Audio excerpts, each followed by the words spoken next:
ജീവിതത്തിന്റെ തുടക്കം എന്ന വിഷയം ചർച്ച ചെയ്യുമ്പോൾ ഞാൻ എന്റെ പ്രിയപ്പെട്ട സഹോദരങ്ങളോട് ആത്മീയത ഏറ്റവും വലിയ കച്ചവട വസ്തുവായി മാറുന്ന ആത്മീയ ചൂഷണത്തിന്റെ പേരിൽ കേരളത്തിൽ ഏറ്റവും വലിയ സംവാദ പ്രതിവാദങ്ങൾ നടന്നുകൊണ്ടിരിക്കുമ്പോ ആത്മീയ കച്ചവടം പൊതിപിടിക്കുമ്പോൾ എന്റെ പ്രിയപ്പെട്ട സഹോദരങ്ങളെ ആരായ യഥാർത്ഥ വലിയാരാണ് എന്ന് തിരിച്ചറിയണമെങ്കിൽ അള്ളാഹുവിന്റെ വിശുദ്ധമായ ഖുർആൻ തന്നെ പറയുന്നുണ്ട് യഥാർത്ഥ വിലായത്തിന്റെ ഉടമസ്ഥനാരാ. അള്ളാഹുവിന്റെ വിശുദ്ധമായ ഖുർആനിൽ അള്ളാഹു തന്നെ വലിയന്റെ അടയാളം പറയുമ്പോ അത് പച്ചത്തലപ്പാവിന്റെ ഏറ്റവും വലിയ സമ്പന്നാടിസ്ഥാനത്തിന് കിട്ടിയ പച്ചക്കളറല്ല. പച്ച തസ്ബീഹുമാല ഇട്ടത് കൊണ്ട് ഒരാൾ വലിയാകണമെന്നില്ല. അള്ളാഹുവിന്റെ ഖുർആനിൽ അള്ളാഹു പറയുകയാണ് വലിയന്റെ അടയാളം എന്താ? قل يا أيها الذين هادوا إن زعمتم أنكم أولياء لله من دون الناس فتمنوا الموت إن كنتم صادقين. അള്ളാഹുവിന്റെ പ്രവാചകൻ നബി മുഹമ്മദ് മുസ്തഫ, ആദരവായ പ്രവാചകൻ നബി മുഹമ്മദ് മുസ്തഫ,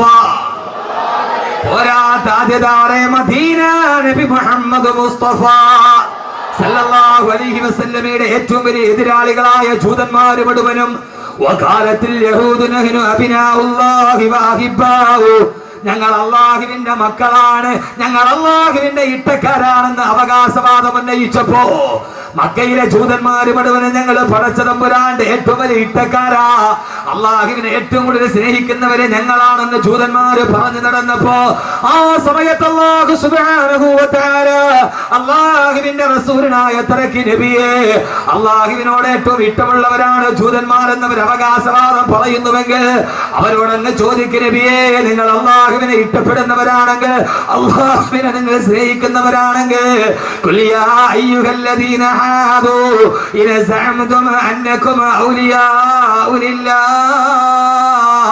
നിങ്ങൾ അള്ളാഹുവിന്റെ ഔലിയാക്കളാ, അള്ളാഹുടെ വലിയകളാ നിങ്ങളെന്ന് നിങ്ങളുടെ ആടുകൾക്ക് 40 വട്ടം പറഞ്ഞുകൊണ്ടിരിക്കുന്നെങ്കിൽ വിലായത്തിന്റെ അടയാളം എന്താ? അള്ളാഹുന്റെ ഔലിയാക്കളാണ് നിങ്ങളെങ്കിൽ ഫതമന്നവുൽ മൗത, നിങ്ങൾക്ക് മരിക്കാൻ ധൈര്യമുണ്ടോ?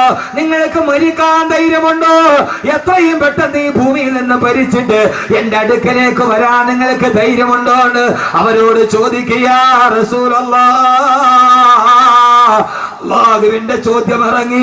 അള്ളാഹുവിനെ ഇഷ്ടപ്പെട്ടവരാണെങ്കിൽ, പടച്ചറപ്പിനെ സ്നേഹിക്കുന്നവരാണെങ്കിൽ, പടച്ചറപ്പിന്റെ ഇട്ടക്കാരാണെങ്കിൽ, പടച്ചറപ്പിനെ സ്നേഹിക്കുന്നവരാണെങ്കിൽ, പടച്ചറപ്പിന്റെ സ്വർഗത്തിന്റെ അവകാശികളാണെങ്കിൽ നിങ്ങൾക്ക് ആർക്കെങ്കിലും കഴിയോ? നിങ്ങൾ ആരെങ്കിലും മരണത്തെ ഇഷ്ടപ്പെടുമോ? ഈ ഭൂമിയിൽ നിന്ന് മരിച്ചിട്ട് എന്നെ മണ്ണിന്റെ അടിയിലേക്ക് വരാൻ, പരലോകത്തേക്ക് എഴുന്നേറ്റ് നിൽക്കാൻ. എന്നിട്ട് അള്ളാഹു പറയുകയാണില്ല നബിയെ, ولا يتمنونه أبدا بما قدمت أيديهم والله عليم بالظالمين. ولا يتمنونه أبدا, അവരൊരിക്കലും മരിക്കാൻ ആഗ്രഹിക്കില്ല നബിയെ.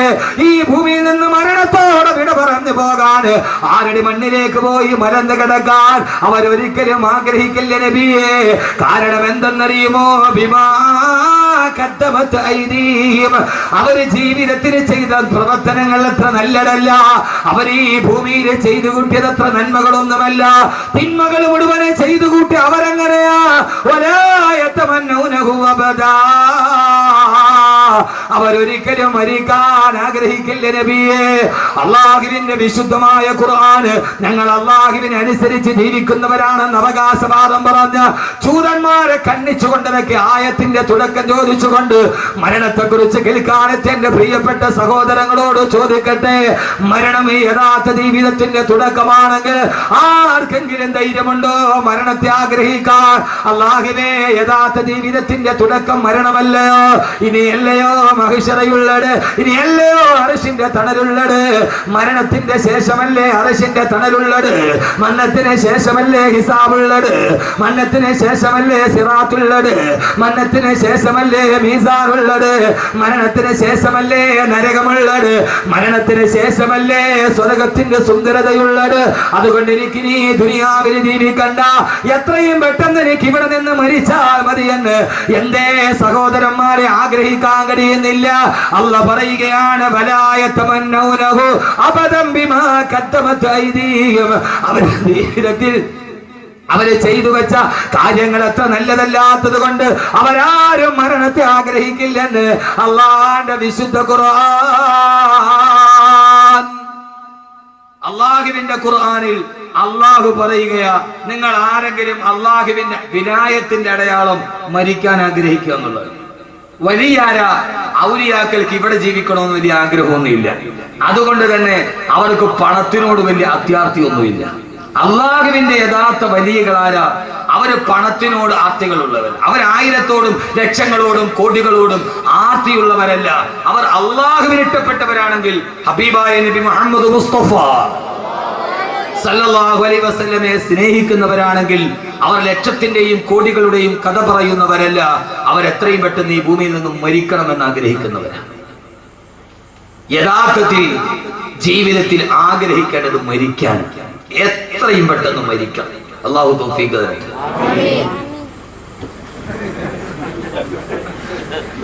എത്രയും പെട്ടെന്ന് ഈ ഭൂമിയിൽ നിന്ന് മരിക്കണം. അല്ലാഹു തൗഫീഖ് തരട്ടെ. ഒരൊറ്റ പെണ്ണുങ്ങൾ ആമീൻ പറഞ്ഞിട്ടില്ല. കാരണം എന്താ? അവർ കണ്ട സീരിയൽ പകുതി പോലും ആയിട്ടില്ല. എന്റെ കൊച്ചിന്, എന്റെ ആദ്യത്തെ കുട്ടിക്ക് അവനെ പ്രസവിച്ചതിനാണ് ഒരു സീരിയൽ തുടങ്ങിയത്. ഞാൻ മിനിങ്ങാന്ന് ഭാര്യയോട് പറഞ്ഞു, അത് ഇതുവരെ തീർന്നിട്ടില്ലാന്ന്. അത് ആദ്യം സംവിധാനം ചെയ്ത ആള് മരിച്ചു, രണ്ടാമത് സംവിധാനം ചെയ്ത ആള് മരിച്ചു. ഇനി അയാളുടെ മോനാണ് സംവിധാനം ഇപ്പൊ ചെയ്യുക. സീരിയൽ പകുതിയായിട്ട് അതിൽ ആദ്യത്തെ ദുഷ്ട പിന്നെ നന്നാവും, പിന്നെ അവള് ദുഷ്ടയാവും, പിന്നെ അടുത്ത് നന്നാവും, അമ്മാതിരി. അപ്പൊ ഇനിയിപ്പൊ അത് തീർന്നിട്ട് അതിന്റെ ക്ലൈമാക്സ് കാണാതെ എങ്ങനെ മരിക്കുക? പച്ചപ്പൊട്ടി, പച്ചപ്പൊട്ടി, പൊട്ടി വേറെ പച്ചപ്പൊട്ടി. ഈ ഇരിക്കുന്ന പച്ചപ്പൊട്ടികൾ. കാരണം എന്താ? മേക്കപ്പിന്റെ സാരി ഉടുത്ത് ഗ്ലിസറിൻ തേച്ചിട്ട് കരയുന്ന പെണ്ണിനെ കണ്ടിട്ട്, കണ്ണിന് ഗ്ലിസറിൻ തേച്ചിട്ട് കരയുന്ന പെണ്ണിനെ കണ്ടിട്ട് 21 ഇഞ്ചിന്റെ മുമ്പിൽ ഇരുന്നിട്ട് പൊട്ടിക്കരഞ്ഞ പച്ചപ്പൊട്ടിയാണ്. പച്ചപ്പൊട്ടി. അവള് കരയുന്നത് ഗ്ലിസറിൻ തേച്ചിട്ടാണ്. അവള് ക്യാമറയുടെ മുമ്പിൽ ആ സീരിയലുകാരി കളഞ്ഞത്. ഒരു സീരിയൽ നടിക്ക് 500 സാരി ഉണ്ടെന്നാണ് ഇന്നത്തെ വനിതയുടെ റിപ്പോർട്ട്. 500 സാരി. യഥാർത്ഥത്തിൽ അഭിനയം പച്ചപ്പൊട്ടി എന്നല്ലാതെ അതിന്റെ അപ്പുറത്തേക്ക് പറയാൻ കഴിയില്ല. ഗ്ലിസറിൻ തേച്ച് കരയുന്ന ആ പെണ്ണ്, 500 സാരിയുള്ള പെണ്ണ്, ഒരു ദിവസം 10 പ്രാവശ്യം സാരി മാറി മാറി ഉടുത്ത് ക്യാമറയുടെ മുമ്പിൽ ഗ്ലിസറിൻ തേച്ചിരിക്കുന്ന പെണ്ണിനെ കണ്ടിട്ട് കരഞ്ഞ പെണ്ണ്, അവളാണ് പച്ചപ്പൊട്ടി.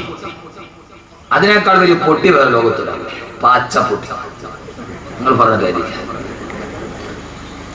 യഥാർത്ഥത്തിൽ എന്റെ പ്രിയപ്പെട്ട സഹോദരങ്ങളെ, ഏറ്റവും പ്രധാനപ്പെട്ട ജീവിതം മരണത്തിന് ശേഷമാണ്. മരിക്കുക എന്ന് പറയുന്നത് സന്തോഷമാണ്. അള്ളാഹു ആ സന്തോഷം നമുക്ക് നൽകി അനുഗ്രഹിക്കട്ടെ. ആമീൻ പറയും മനുഷ്യന്മാരെ. അതുകൊണ്ടല്ലേ അള്ളാഹുവിന്റെ വിശുദ്ധമായ ഖുർആൻ പറഞ്ഞത് എന്താ? കുല്ലു നഫ്സിൻ ദായിഖത്തുൽ മൗത്ത്, കുല്ലു നഫ്സിൻ ദായിഖത്തുൽ മൗത്ത്. എല്ലാ മനുഷ്യ ശരീരവും, യഥാർത്ഥത്തിൽ നമുക്ക് അറിയാവുന്ന ചില ആയത്തുകളുണ്ട്. നമ്മൾ ഏറ്റവും കൂടുതൽ കേട്ടിട്ടുള്ള ആയത്താണ് കുല്ലു നഫ്സിൻ ദായിഖത്തുൽ മൗത്ത്. എന്താ അതിന്റെ അർത്ഥം? എന്താ അതിന്റെ അർത്ഥം? ഇതാ ദറസ് എന്നതിന്റെ ഗുണം. എല്ലാ ജീവജാലങ്ങളും മരണപ്പെട്ടു പോകും. ഇത് നമ്മൾ പണ്ട് മുതലേ പറഞ്ഞു പഠിച്ച ഒരർത്ഥമാണ്. ചില ആയത്തുകൾ നമുക്ക് ആയത്തറിയാം, പക്ഷെ അർത്ഥം അറിയില്ല. അതിന് വലിയ ഹിസാൻ വൈത്തായതിൽ കുറവ്. അപ്പം നമുക്കറിയാം ജുമയുടെ ശക്തം ബെല്ലടിച്ചു പള്ളിക്കകത്ത് ഒരാൾ ബെല്ലാണ്. ആയത്ത് കേൾക്കുമ്പോൾ മോനെ ഒന്നുകൂടി ഒത്തിരി സൗണ്ട് തുറന്നു വിട്ടേ, ഒരു ഇത്തിരി എക്കോ വെറുതെ വിട്ടാ. ഹുനാന്ന് പറഞ്ഞാൽ ഹുന ഹുന ഹുനാന്ന് കേൾക്കണത്, എന്നാലേ തന്നെ സുഖമുള്ളൂ. ആ സമയം യഥാർത്ഥത്തിൽ നമ്മൾ പണ്ട് മുതലേ പറഞ്ഞു പഠിച്ച ഒരർത്ഥമാണ് കുല്ലു നഫ്സിൻ ദായിഖത്തുൽ മൗത്ത്. എല്ലാ ജീവജാലങ്ങളും മരണം. ഇവിടെ എല്ലാ ജീവജാലങ്ങളും മരിക്കുമെന്നല്ല. കുല്ലു നഫ്സിൻ ദായിഖത്തുൽ മൗത്ത്. എല്ലാ ജീവജാലങ്ങളും മരണത്തിന്റെ രുചിയേറിയും. റാക്ക എന്ന് പറഞ്ഞാൽ രുചിക്കുക. മരണത്തിനൊരു രുചിയുണ്ടെന്ന് വിശുദ്ധ ഖുർആൻ. മരണത്തിന് രുചിയുണ്ട്. ഓണമെടുത്തപ്പോ സീരിയലുകളിൽ മുഴുവനും, ചാനലുകൾ മുഴുവനും, എല്ലാ പത്രപ്രസിദ്ധീകരണങ്ങളും പായസം ഉണ്ടാക്കുന്ന രുചിയുടെ വകഭേദങ്ങൾ പറയുമ്പോ എല്ലായിടത്തും പായസത്തിന്റെ രുചിയാണ്. അൽസാദിന് 101 കറിയാണ് ഇപ്രാവശ്യം. ഗിന്നസ് ബുക്കിൽ കയറാൻ പോയ കഴക്കൂട്ടത്ത് എല്ലായിടത്തും രുചിയുടെ കഥകൾ. യഥാർത്ഥത്തിൽ എന്റെ പ്രിയപ്പെട്ട സഹോദരങ്ങളെ, ഏറ്റവും വലിയ രുചിയേടാ അള്ളാന്റെ ഖുർആൻ പറയുകയാണ് കുല്ലു നഫ്സിൻ ദായിഖത്തുൽ മൗത്ത്. എല്ലാ ജീവജാലങ്ങളും മരണത്തിന്റെ രുചിയറിയുമെന്ന് ദാക്ക എന്ന് പറഞ്ഞാൽ രുചിക്കുക. മരണത്തിന് രുചിയുണ്ട്. ആ രുചി ഏതാണ്? ഏതായാലും ലോകത്ത് രണ്ട് രുചിയേ ഉള്ളൂ. ഒന്നുകിൽ അത് മധുരമാണ്, അല്ലെങ്കിൽ അത് കയ്പാണ്. മരണത്തിന് രണ്ട് രുചിയാണ്. ഒന്നുകിൽ കയ്പേറിയ മരണം, അല്ലെങ്കിൽ രുചികരമായ മധുരമൂറുന്ന മരണം. അല്ലാഹുവേ അല്ലാഹുവേ അല്ലാഹുവേ, നിന്റെ അടിമകൾ ഈ പാതിരാ സമയത്ത് ഇവിടെ ഒരുമിച്ചിരിക്കുകയാണ്. ജീവിതത്തിന്റെ കഥ പറയാനല്ല, ലാഭത്തിന്റെ കണക്ക് കൂട്ടുകാരനാക്കാനല്ല. അല്ലാഹുവേ, ഞങ്ങളുടെ ഏറ്റവും വലിയ കച്ചവടം മരണത്തിന് ശേഷമുള്ള കച്ചവടമാണ്. ഞങ്ങളുടെ മരണം നീ രുചികരമാക്കണേ അല്ലാ. ഞങ്ങളുടെ മരണം നീ രുചികരമാക്കി തരണേ തമ്പുരാനെ. ഏറ്റവും രുചികരമായ മരണം കാണുമ്പോ, അതുകൊണ്ടല്ലേ ആദരവായ പ്രവാചകൻ നബി മുഹമ്മദ് മുസ്തഫ, ആദരവായ പ്രവാചകൻ നബി മുഹമ്മദ് മുസ്തഫ സല്ലല്ലാഹു അലൈഹി വസല്ലമയുടെ പ്രിയപ്പെട്ട സഹാബി ബഹുമാനപ്പെട്ട സയ്യിദുനാ ബിലാൽ, കറുത്തവനായ ബിലാൽ, കറുത്ത ബിലാൽ, ഉമയ്യത്തിന്റെ ചാട്ടവാറടിയേറ്റിട്ട് പിടഞ്ഞു പോയ ബിലാൽ, ആഫ്രിക്കക്കാരനായ ബിലാൽ. ആ ബിലാൽ മരണാസന്നനായി കിടക്കുമ്പോ ബിലാൽ റളിയല്ലാഹു തആല നിന്റെ കട്ടിലിന്റെ ഭാഗത്ത് ബിലാൽ കിടന്ന് സക്കറാത്തിൽ കിടന്ന് പിടയുകയാണ്. ഭാര്യ മക്കള് നിലവിളിക്കുമ്പോ, ഭാര്യ മക്കളും മാതാപിതാക്കളും ബിലാൽ റളിയല്ലാഹു അൻഹുവിന്റെ ചുറ്റുഭാഗത്ത് നിന്ന് പൊട്ടിക്കരയുമ്പോ, ആ സമയത്ത് കറുത്തവനായ ബിലാൽ ചിരിച്ചില്ല മനുഷ്യരെ. കറുത്തവനായ ബിലാലിന്റെ മുഖം വെളുത്തു. ഏത് സമയത്തെന്നറിയുമോ? മരണവേദന മുന്നിൽ കണ്ട സമയം. ഏത് കറുത്തവനും വെളുക്കുന്നൊരു ദിവസമുണ്ട്. ആ ദിവസമാണ് മരണദൂതം വരുന്ന ദിവസം, അസ്റായീൽ വരുന്ന ദിവസം. ഏത് കറുത്ത പെണ്ണിന്റെ മുഖവും വെളുമ്പുന്ന ദിവസം. അന്നാണ് കറുത്തവനായ ബിലാലിന്റെ മുഖത്ത് വെളുപ്പുണ്ടായത്.